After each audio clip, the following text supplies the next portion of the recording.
Hello again, everyone. This is Trebus with SC2 Noob School. This is Terran Bronze-to-Diamond, and finally, after our long journey, we've made it to Diamond, and I've got an interesting replay today. This is sent to me by Jacuzzi. Thank you, Jacuzzi, for the replay.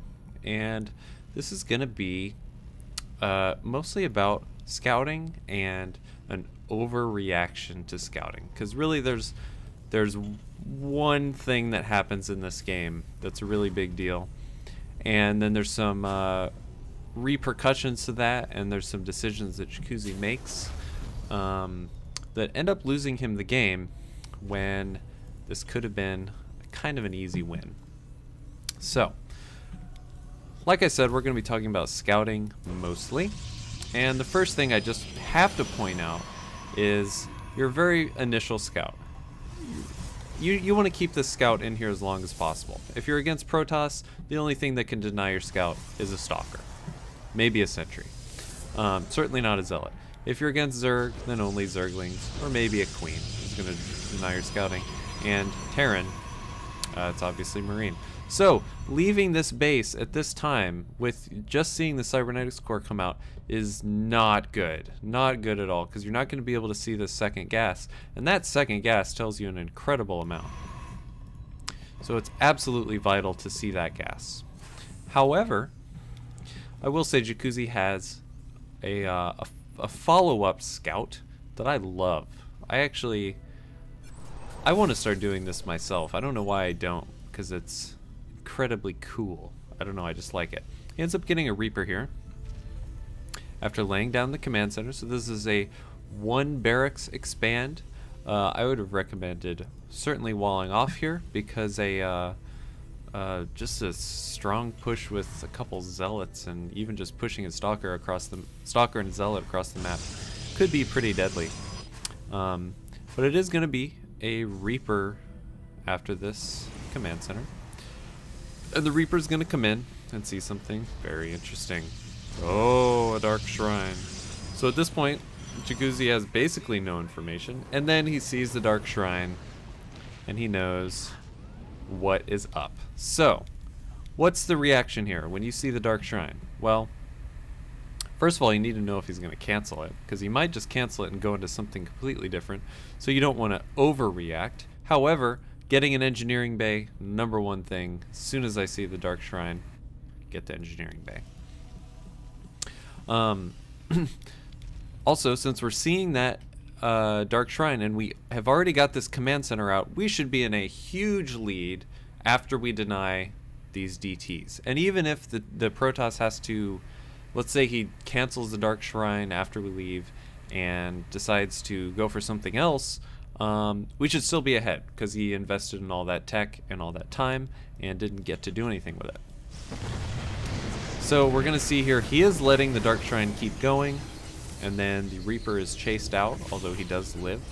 Some pro little spin moves right there. And this is where I think there is a little bit of an overreaction to this. Something that is incredibly easy to do, that we saw this Dark Shrine wasn't even close to finish. It would be incredibly easy to put out a single turret right here, lay down the expansion, and continue your game plan as normal. That is it. One single turret and just a few units here.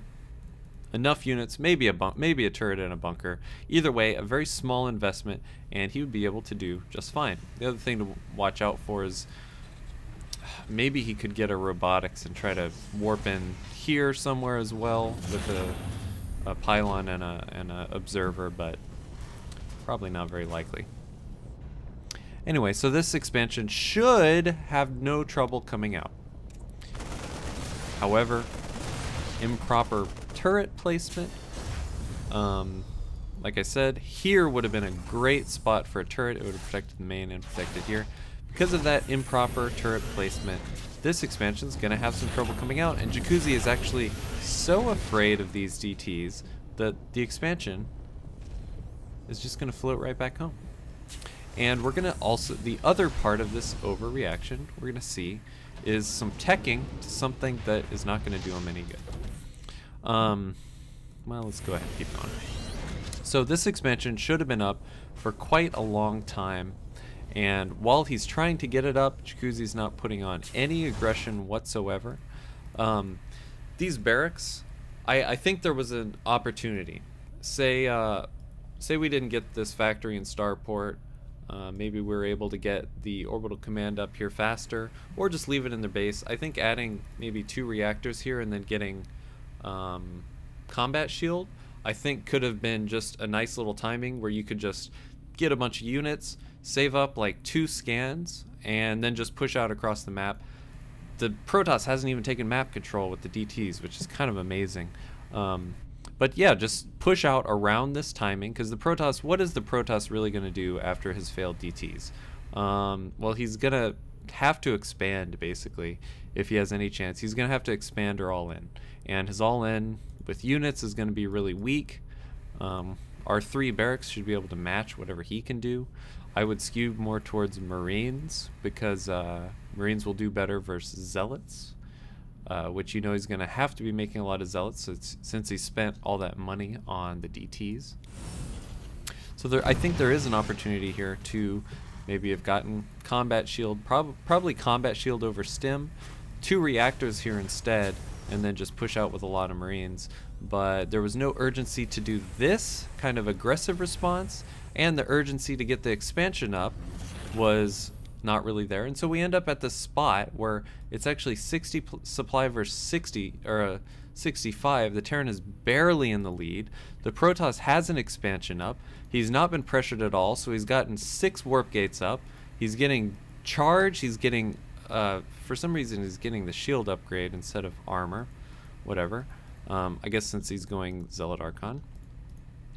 He's getting ground weapons level 1, and we're stuck here getting, what, a starport for a Raven, just some mediocre amount of ground units, no upgrades, bunkers to be safe to this, I guess, the DTs that we were so worried about. It's really an over defensive reaction. I should point out that about, I don't know, a minute or 2 ago, I'll go ahead and back up.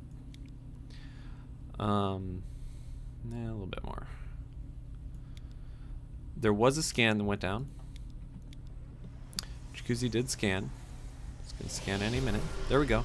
So the scan does go down, and we're seeing Archons and we're seeing Zealots.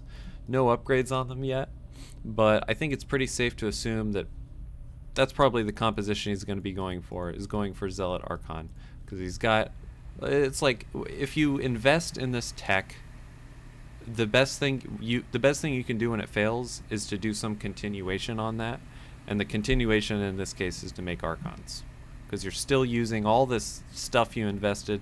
You can still use the Archons, you can still use the Zealot charge. I think it's totally reasonable to think it would be Zealot Archon coming out here. So honestly, even right now, I think the Terran, no, actually I might take that back. I was going to say that I think the Terran might have been able to push out and do some damage there, but I think the opportunity's already been lost because of this teching and the overly defensive reaction and getting the orbital command out so slowly.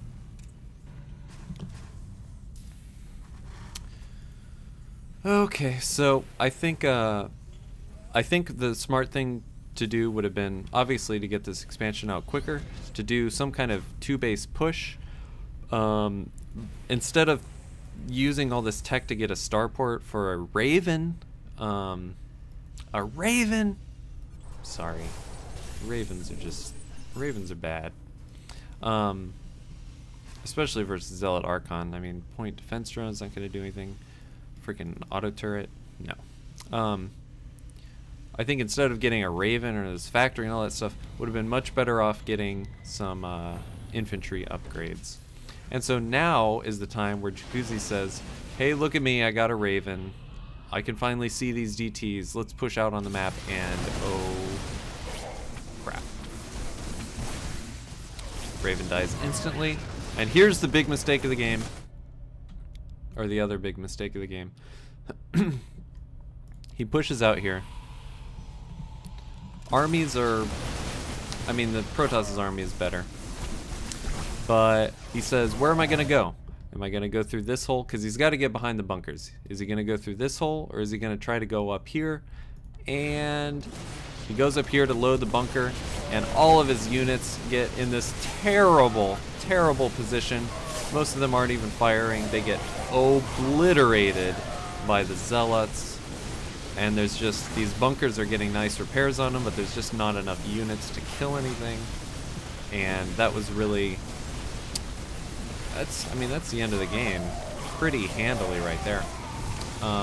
So it was a couple things in this game that really led to the end. It was the useless teching, the overreaction, the lack of urgency to get this command center up, kind of throwing away the advantage there. If he was going to tech, don't bother getting a Raven. You've got 2 orbital commands. You can get all the scans you need. Get a Ghost instead, since you know he's going to be going. He even scanned the Zealots and Archons, so go ahead and just get a Ghost. Build some big army off of 2 bases after getting your natural faster than your opponent, and then go kill him. This overly defensive reaction to the DTs is really what lost this game. Anyway, this was Bronze to Diamond week for Terran. I've gotten good responses for all of these that I've done, so I'm gonna go right back to Zerg. Was the first race I did. So send me your Zerg replays. In particular, I need more like Platinum and Diamond, Gold, Platinum, Diamond League replays. I get a lot of Bronze and Silver and Goldish level to choose from, and so I can be a little pickier with those replays. But Diamond and Platinum, I end up not getting very many replays, so I can't always find one that has really, I guess, the ideal content in it to discuss. So if you are of those levels, then please send me your replays. Bronze and Silver and Gold, though, send me those replays as well. At sc2noobschool@gmail.com. As always, please subscribe to my channel and go check out glhfmag.com. Gonna be frickin' sweet. So, thank you for watching. GG.